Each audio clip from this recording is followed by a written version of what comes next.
সারা দেশের মতো বরগুনাতেও শুরু হয়েছে জরুরি হাম রুবেলা টিকাদান কর্মসূচি।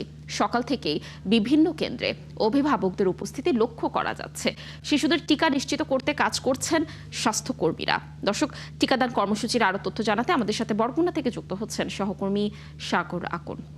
সাগর, বরগুনায় টিকাদান কর্মসূচির বিস্তারিত কি তথ্য রয়েছে আজ, আর প্রথম দিনে কতজন এই টিকা পেতে যাচ্ছেন এবং সেখানে আসলে হামের সর্বশেষ কেমন পরিস্থিতি, জানাবেন বিস্তারিত। লাবণী, আপনি যেমনটি বলছিলেন যে আসলে সারা দেশে যে টিকার যে কর্মসূচি সেটি কিন্তু সকাল 8টা থেকে কিন্তু শুরু হয়েছে। এর ধারাবাহিকতা কিন্তু যে উপকূলীয় জেলায় বরগুনায়ও কিন্তু সেই কার্যক্রম শুরু হয়েছে। আমি যদি আপনাকে জানিয়ে রাখি যে বরগুনা জেলায় মোট 1491টি টিকা কেন্দ্রে কিন্তু এই যে টিকার কার্যক্রম সেটি শুরু হয়েছে সকাল 8টা থেকে। আমরা বিভিন্ন টিকা কেন্দ্র ঘুরে দেখেছি, সকাল থেকে অভিভাবকদের উপস্থিতি দেখেছি।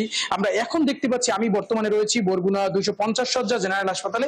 এখানে যদিও এখন ভিড় নেই বললেই চলে, কিছুক্ষণ আগেও আমরা দেখেছি এখানে বেশ অভিভাবকদের তাদের সন্তানদের নিয়ে ভিড় ছিল, কিন্তু এখন বেলা বাড়ার সাথে সাথে যে ভিড় সেটি কিন্তু কমে গিয়েছে। এবং আরেকটি বিষয় আপনাকে জানিয়ে রাখি, এখানে বরগুনা জেলায় কিন্তু 1,24,600 শিশুকে কিন্তু টিকার আওতায় আনা হবে বলে জানিয়েছে আমাদেরকে সিভিল সার্জন। এবং সিভিল সার্জন আরো একটি বিষয় আমাদেরকে জানিয়েছেন যে তাদের যে টিকা কার্যক্রমের যে ব্যাপক প্রস্তুতি সেটাও কিন্তু তারা এখানে নিয়েছেন। আমরা একটু কথা বলবো এখানে যে স্বাস্থ্যকর্মীরা রয়েছেন তারা আসলে সকাল থেকে কেমন এখানে টিকা দিচ্ছে এবং মানুষের সাড়া কেমন পাচ্ছেন আপনারা? সারা এখন মানুষের মাঝে সারা ভালোই আছে, কিন্তু আগের থেকে টিকা গ্রহীতার সংখ্যা একটু কমে আসছে। সকাল থেকে পর্যন্ত 16 জনের মতো আসছে টিকা।